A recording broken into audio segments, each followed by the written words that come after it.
தமிழ்நாடு முழுக்க கொடுக்கப்பட்டு இருக்க இந்த எஸ்ஐஆர் ஃபார்ம்ல ஒரு வார்த்தை தப்பா ஃபில் பண்ணாலும் உங்ககிட்ட இருக்கிற ஓட்டர் ஐடி கேன்சல் ஆயிடும். இந்த ஃபார்ம் எதுக்கு கொடுக்குறாங்க, எப்படி ஃபில் பண்ணணும், என்னென்னலாம் தேவைன்னு சொல்றேன். எல்லாருக்கும் தேவைப்படும். ஷேர் பண்ணிட்டு நீங்களும் சேவ் பண்ணிக்கோங்க. இப்ப தமிழ்நாடு ஃபுல்லா சிறப்பு தீவிர வாக்காளர் சீர்திருத்த பணி நடந்துட்டு இருக்கு. இதுல ஆல்ரெடி ஓட்டர் ஐடி வச்சிருக்கிறவங்களும் சரியான அட்ரஸ்ல தான் இருக்காங்களான்னு செக் பண்றதுக்காக அவங்க ஓட்டர் ஐடியில இருக்கிற அட்ரஸ்க்கே போய் அவங்க ஓட்டர் ஐடி டீடைல்ஸ் போட்டோவோட பிரிண்ட் பண்ணப்பட்ட ஒரு ஃபார்ம் அவங்க கையிலேயே கொடுப்பாங்க. சோ வெளியூர்ல இருக்கிறவங்க உங்க ஏரியா ஆபீசர்ஸ் கிட்ட பேசி எப்ப வருவாங்கன்னு கேட்டு அந்த டைம் நீங்க ஊர்ல இருக்கிற மாதிரி பாத்துக்கோங்க. நீங்க ஊர்ல இல்லனா உங்க ஓட்டர் ஐடி கேன்சல் ஆயிடும். முதல்ல முக்கியமா இந்த ஓட்டர் ஐடி ஃபில் பண்றதுக்கு உங்களோட ஓட்டர் ஐடி நம்பரையும் சேர்த்து உங்க அம்மாது, அப்பாது, ஹஸ்பண்ட் ஆர் ஒய்ஃபோடதுன்னு இவங்க 3 பேரோட ஓட்டர் ஐடி நம்பரும் தேவை. இவங்க யாரும் இல்லனா அபிஷியல் கார்டியன் இருந்தாங்கன்னா அவங்க ஓட்டர் ஐடி நம்பர் எடுத்துக்கோங்க. ரெண்டாவது உங்களோட ஒரு பாஸ்போர்ட் சைஸ் போட்டோ ஃபார்ம்ல ஒட்டுறதுக்கு தேவை. மூணாவது உங்க பர்த் சர்டிபிகேட், பாஸ்போர்ட் மாதிரி இப்போ ஸ்கிரீன்ல தெரியுற இந்த 12 ஐடி ப்ரூஃப்ல ஏதாவது ஒன்னு சப்மிட் பண்ணணும்.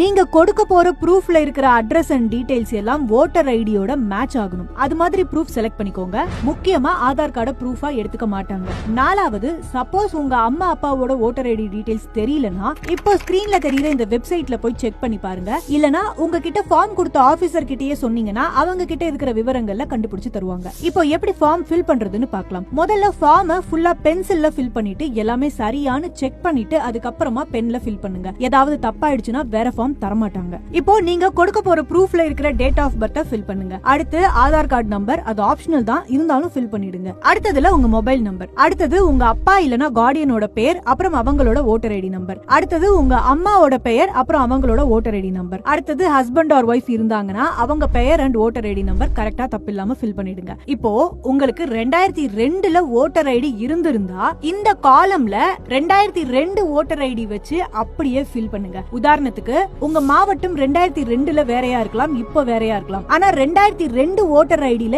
என்ன மாவட்டம் இருக்கோ அத அப்படியே போட்டுருங்க. உறவினர் பெயர் எல்லாமே 2002 ஓட்டர் ஐடியில இருக்கிறதே வச்சு ஃபில் பண்ணுங்க. உங்களுக்கு அந்த டீடைல்ஸ் சரியா தெரியலனா உங்ககிட்ட ஃபார்ம் கொடுத்த ஆபீசர் கிட்டயே இந்த டீடைல்ஸ் எல்லாம் இருக்கும், கேட்டு வாங்கி ஃபில் பண்ணிக்கோங்க. அடுத்து உங்களுக்கு 2002ல ஓட்டர் ஐடி இல்லனா இந்த காலம்ல பென்சில் வச்சு இல்லைன்னு எழுதிருங்க, பென்னால எழுத வேண்டாம். சரி, உங்களுக்கு 2002ல ஓட்டர் ஐடி இல்லைன்னு எழுதியாச்சு. உங்க அம்மா அப்பா யாருக்காவது 2002ல ஓட்டர் ஐடி இருந்தா அந்த ஓட்டர் ஐடியில இருக்கிற டீடைல்ஸ் அப்படியே இந்த காலம்ல ஃபில் பண்ணணும். உங்க அம்மா அப்பா உறவினருக்கும் 2002ல ஓட்டர் ஐடி இல்லைன்னா அதே மாதிரி பென்சில் வச்சு இல்லைன்னு எழுதிடுங்க. கடைசியா இந்த இடத்துல உங்களோட சிக்னேச்சர் போட்டுருங்க. இந்த இடத்துல ஆபீசர் சரி பார்த்து சைன் பண்ணிப்பாங்க. சோ கரெக்டான அடையாள அட்டைகளோட தயாரா இருங்க. இந்த ப்ராசஸ் நடக்கும்போது ஊர்ல இருக்கிற மாதிரி பாத்துக்கோங்க. இது எல்லாருக்கும் தேவைப்படும். ஷேர் பண்ணிட்டு இன்ஸ்கூப்பை மறக்காம ஃபாலோ பண்ணிக்கோங்க.